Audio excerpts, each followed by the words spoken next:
everyone, to the Life Connoisseur with Carolina.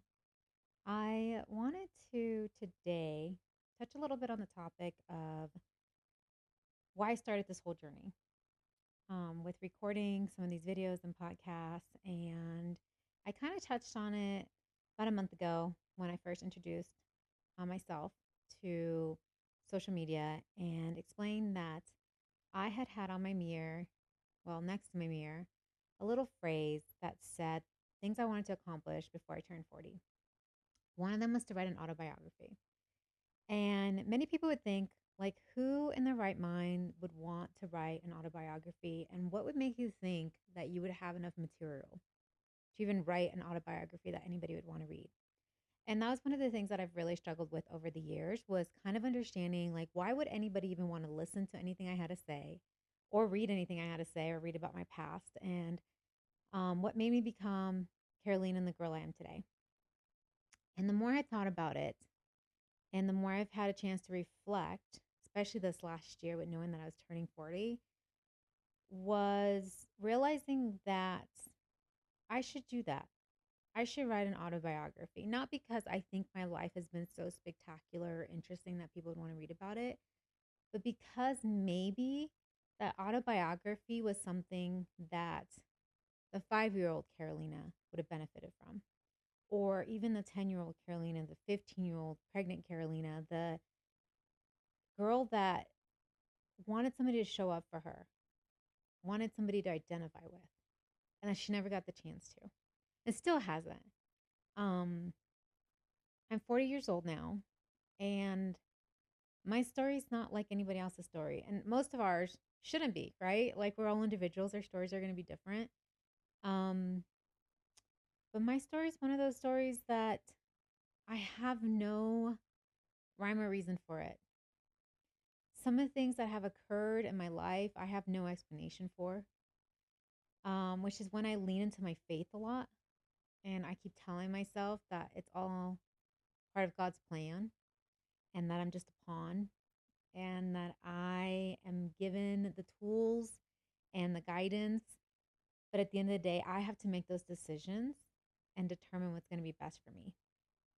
And that's kind of what I've done my whole life. I've always looked at life in different screens, different roads, and identified from there, where is this supposed to lead me? So, wanting to do this is a way of me being able to hopefully help somebody and identify with other people and let people know that you really aren't alone. Your story is going to be your story, and it might be messy, it might be ugly. But at the end of the day, it's still your story. It still needs to be told, regardless of whether you think people will read it or not, or listen to it or not. Because you never know. There might just be that one person who it resonates with. So, the hardest part about this is identifying, like, where do I begin? That's been something I've struggled with a lot over the last few years. There's many times I've sat down with my computer, I've started thinking about writing down my life story, analyzing, do I make it into every chapter is a different year of my life? Do I make it where we start at the present and work our way back? Um, and honestly, don't know. I don't know what trajectory I want to take. I don't know how I want this to evolve.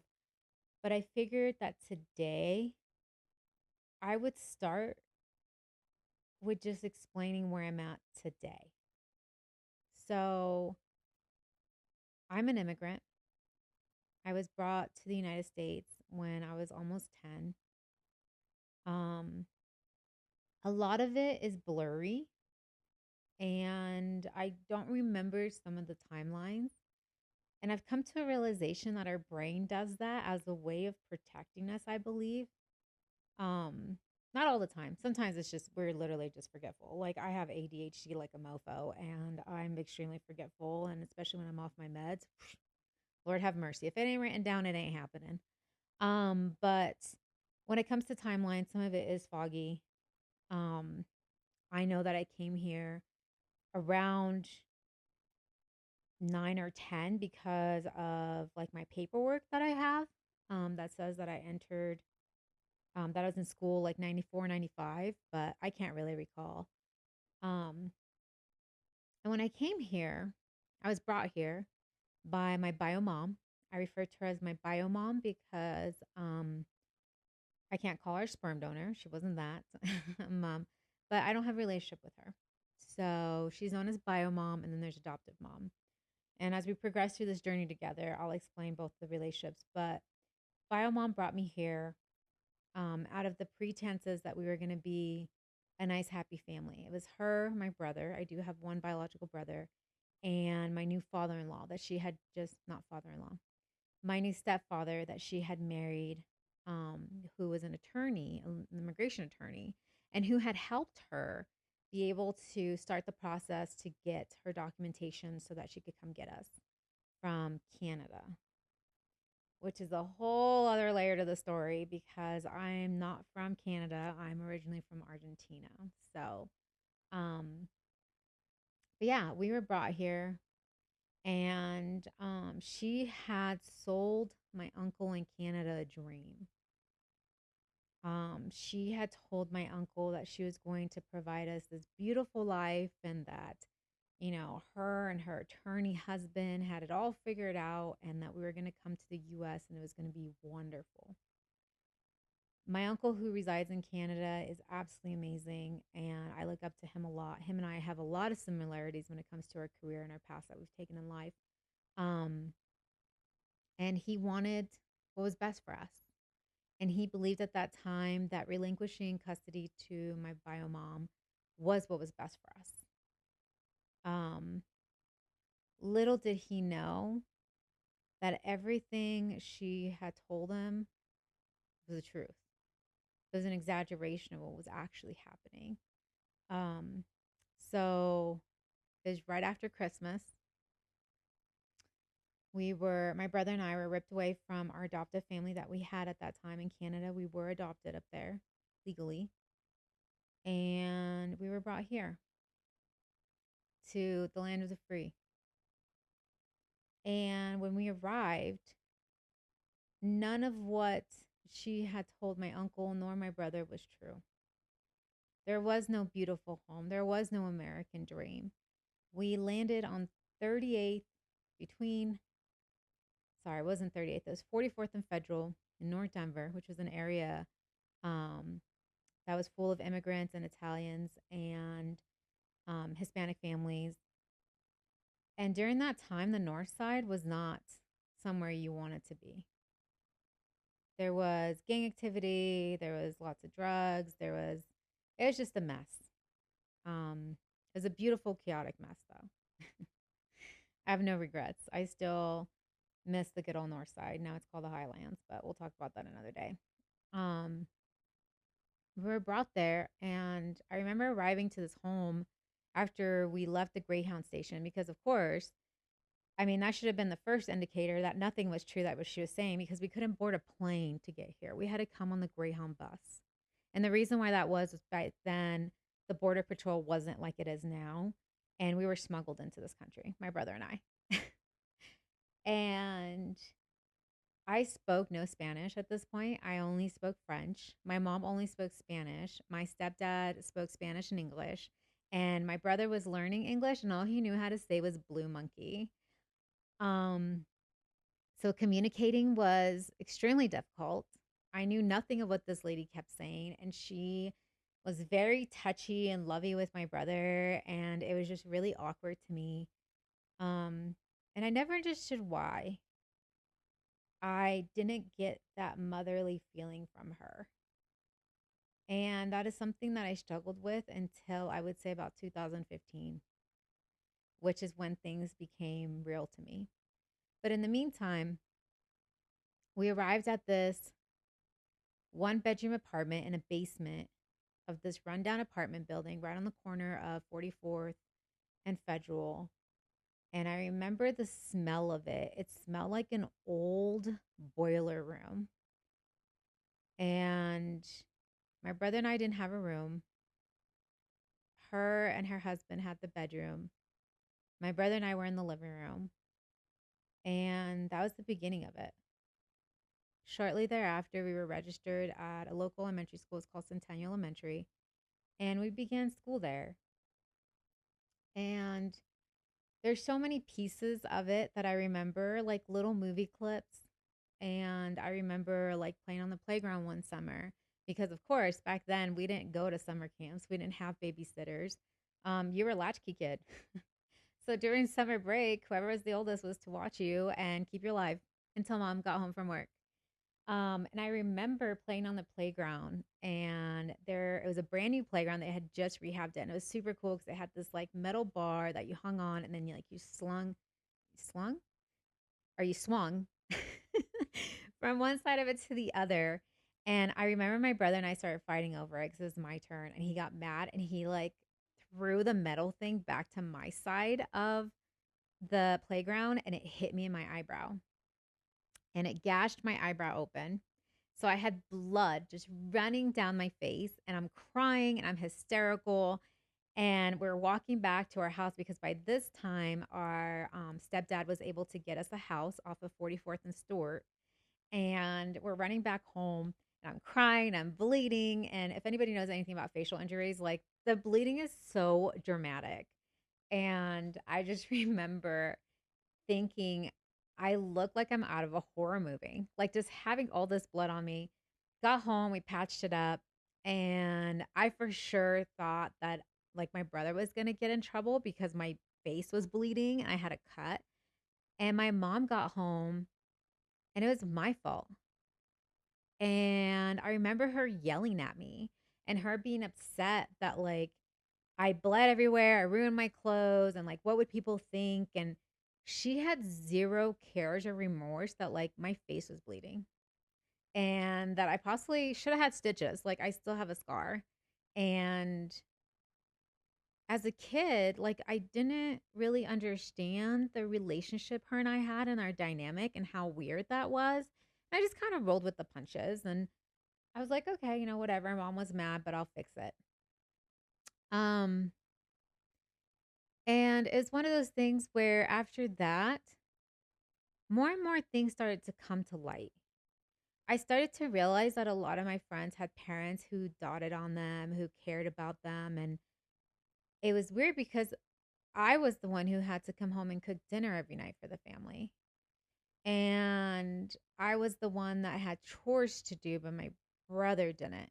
I was the one who had to make sure that everything was always good in the house. The dishes were done, the house was clean, dinner was made.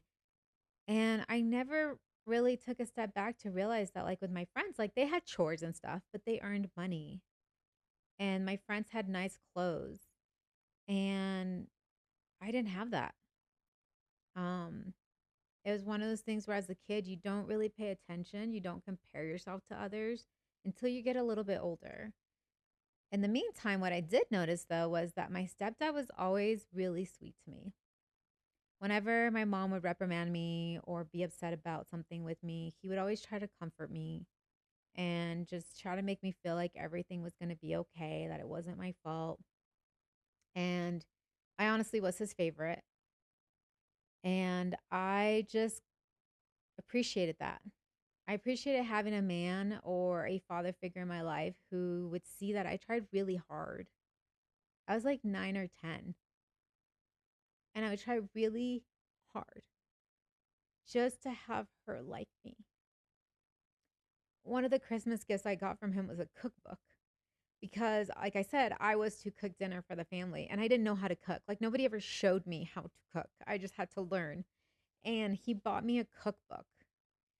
And I would sit here and I would try these recipes out of this book and just try so hard to make sure that everybody liked me, everybody liked my cooking, everybody was happy with me all the time. The whole time, the house we lived in was a direct representation of my environment. And now looking back at it as an adult, that house was a representation of me. And it sounds really silly to say, but the houses that this gentleman bought for us off of 44th and Stewart was infested with cockroaches. From the exterior, it looked really nice. We had a lot and a half. It was very spacious. It had rooms for all of us. We had these huge high ceilings. Um, it was old and it needed to be rehabbed, but it was a house and it was a home and it was the beginning of something that should have been great, right? Just like my mom bringing me to this country. But then as we started to do the rehab, we started to realize that there was mice, there was cockroaches. And initially we thought it was just because the house had been vacant. But then as we started taking down some of the walls and it was all like plaster, it wasn't even drywall because the house was so old, we realized that it was an infestation. There was mice in the walls. There was cockroaches in the walls. Like some of the wood was like dry rotted from all of the urine and stuff from the mice and the animals, and it was just absolutely disgusting. And this whole house had to be gutted. We had nowhere to live. We lived in it while we were doing this. And like I said, it was now looking at it as an adult, that was a representation. My mom was the one who sold us the idea of this house being something beautiful, just like she sold my uncle the idea that I was going to live the dream American life. But then when I got here, I realized that it was all infested. It was infested with mice and cockroaches and shit. And it was eventually just going to fall apart like this house. And that eventually I would have to gut everything out and start over and start building a new foundation for myself. But at that time, I didn't know that. I didn't realize that that house was a preview of what was to come and what the next 30 years of my life would look like. Had no idea. So while we rehabbed the house in the 90s, life was good, I thought. I had a dad who cared for me. I had a mom who didn't care for me, but it was okay because at least my stepdad cared for me. During that time was the first time I ever got drunk. My stepdad was a huge Cowboys fan. Cowboys made it to the Super Bowl. And I was the only person that he hung out with because he worked a lot to provide for us. And I remember sitting down next to him just eating popcorn. And I ended up accidentally grabbing his beer, thinking it was my soda. And I took a swig of it and he started laughing. And then after that, I ended up getting drunk off of, I think it was like Coors Light or Budweiser and popcorn. And I remember in the middle of the night after the Cowboys won the Super Bowl, I went to bed super excited that his team had won. I had no idea what football was. I didn't know what the hell I was watching, but I was just happy to spend that time with my stepdad. And I woke up in the middle of the night covered in vomit, and it was beer and popcorn. And that was my first experience with ever being intoxicated. I think I was maybe 10, 11. I don't remember when the Cowboys made it to the Super Bowl, but so those were like the good memories I have, which is wild because when you compare them to memories that other children have about their parents, it doesn't involve alcohol. It doesn't involve them being intoxicated. Um, but there's a few other memories like that where now as a parent and as an adult, I realize that there is something wrong a long time before I realized it. That wasn't okay. I don't think I would ever have been okay with my 10-year-old or 11-year-old getting drunk and vomiting all over themselves in the middle of the night. Um, But I guess like our parenting is different, right? My whole life goal has always been to be the opposite of my mother. And I knew that as long as I was the opposite of her, I would achieve something great and that I would be the best mom I can be. But going back to the house, we lived there for a while. During that time, there are so many adventures. I mean, gosh, I can't even begin to explain to you the things that we did as children that now would be seen as just careless negligence. I mean, for example, I started smoking cigarettes in Canada. I used to steal them from my adoptive great grandfather. And when I came here, I was able to get access to them because my best friend at the time, her mom was a smoker. So we would steal her cigarettes and smoke. So can you imagine nowadays looking at a 10-year-old, 11-year-old smoking a damn cigarette and being okay as an adult just to walk past that and be like, "Oh, it's okay. Just a kid smoking away." Like, it's just mind-boggling to me that that was acceptable and that nobody ever said anything. It's just crazy to me. Um, and then I quickly went from cigarettes when I was in middle school, I switched over to marijuana. And when I started smoking marijuana is when I realized that like I was able to focus better, I was able to sleep better, and that's kind of like when I started doing that and just realizing that I liked the way it made me feel. What I didn't realize was that I was self-medicating because like I said, the analogy back to the house, my world was infested with bullshit. It was infested with abuse. It was infested with neglect. I didn't realize that. I was just kid running the streets, smoking weed, smoking cigarettes. Um, I wasn't sexually active yet. I was still a little bit more reserved about that, but I was definitely sexualized. I was exposed to sexual content very early on in my life, and I had no idea. I had no idea what the hell I was doing. I had no idea that smoking marijuana in middle school is not normal. To us, it was the norm. And it wasn't just me. Like a lot of these kids that I grew up with in that area, like that's what we did. We all smoked weed. We all just ran the streets. Um, and nobody ever said anything to us, which was just absolutely wild. That's what we were doing. Um, Another thing I remember about those first few years being here was in school. I was still in elementary school. I had this teacher. Her name was Miss Glover, and she was my English language learner or language, I don't know, second language, something like that.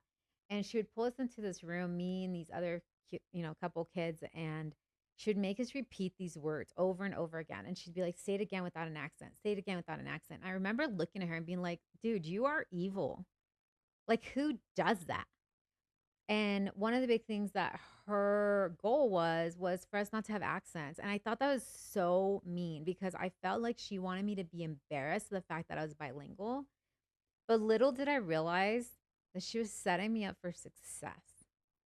Because as time progressed and I became an adult and I even worked in a call center, nobody had an idea that I was bilingual. Nobody knew that I spoke another language because I don't have a heavy accent. And now if I wish if I could find Miss Glover, I wish I could give her a huge hug and tell her how appreciative I am of her. I appreciate the fact that she always came in smelling so delightful, gave the best hugs in the world because she had no idea how much I needed that hug when I would see her. But I also hated this woman so much because of how strict she was. But the wounded child in me, or the wounded child that I was, that's what I needed. I needed that structure. I needed that hug. I needed that smell of warmth and home and love and everything else that she would give me. And once again, it's one of those things I didn't realize until I was an adult that Miss Clover was one of the constants in my life. And I wish I could find her. I never learned her first name. I don't know what happened to Miss Clover. Like I said, I went to Centennial Elementary. So if social media wants to do its thing or the internet wants to do its thing and find Miss Clover, I would love that. I would love to be able to reconnect with her and let her know what an amazing woman she is and how much she impacted my life without even knowing it. She probably has no idea. Um, but yeah, so I appreciate not having an accent. And another thing that I remember is wearing the same sweater. It was a basketball sweater.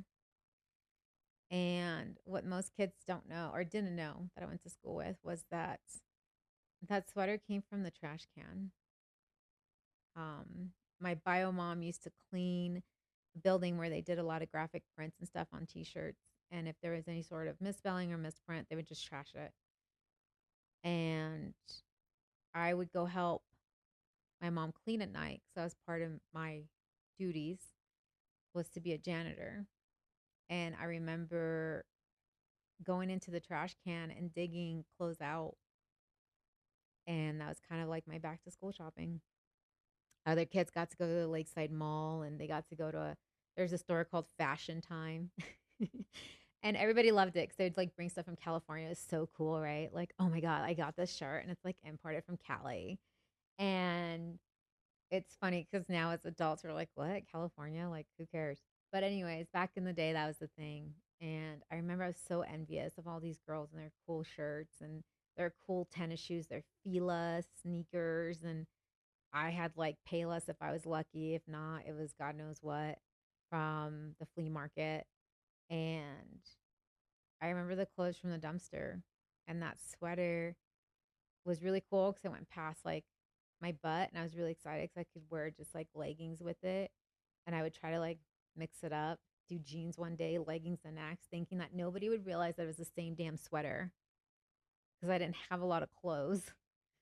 But in my little elementary slash early middle school brain, like I was cool, like nobody knew. And I remember that thing had so many stains on it, and I couldn't get the damn stains out, but kept wearing the damn sweater because that's all I had. And same thing with our winter coats. Like my brother and I had one coat. That was our jacket. Mine was an Orlando Magic jacket. So I was a huge Orlando Magic fan. Shaq was one of like my dream guys. I just thought he was so amazing because of how tall and strong he was. And I like wanted to be like Shaq one day. And all I remember is just thinking that as a kid, I want to be like Shaq. I want to be big and strong. And that way, like I can play basketball and I can be famous and I can get out of here and, live this amazing life. And I don't know why, but I never looked in the mirror. I never realized that I was this teeny tiny little Hispanic girl and that I was never going to be as tall as Shaq. That's for damn sure. I was never going to be as strong as Shaq. But I think once again, now as an adult, being able to reflect back, I think that was my way of wanting to be protected, of wanting to be big and strong and be able to defend myself and be able to fight off the people that would hurt me physically and emotionally. But of course, that was never a luxury that I was given, not as a child at least. So I had the dreams. I had the dream of someday being big and tall like Shaq. I had the tools given to me by Ms. Glover to be able to succeed, not have an accent, not be discriminated against in that sense. I had the cookbook from my stepdad showing me the beginnings of how to take care of myself, how to provide for myself.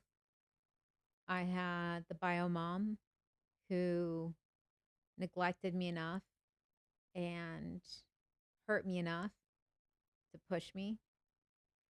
I had the crazy brother who I ended up having to mother more than he ever bothered me, I guess, in a sense. But at least I had him in my corner. And we had the house that was crumbly and infested with mice and cockroaches and falling apart. But it was the beginning of the story. It was the beginning of what was going to make Carolina be the person she became today. Or so I thought it was the beginning. I didn't realize that it was actually just a continuation. But I didn't realize that until 2015. So that was the beginning of it. The coming to the US, the living on Stewart, and just slowly starting to form who I was or who I was going to become. And it's just crazy. It's crazy to think about that was the beginning. It definitely wasn't the end. There's a lot more to those first 5 years of coming to this country. But for today, we're going to leave it here. We're going to leave it at the house on Stewart with the mice, the roaches,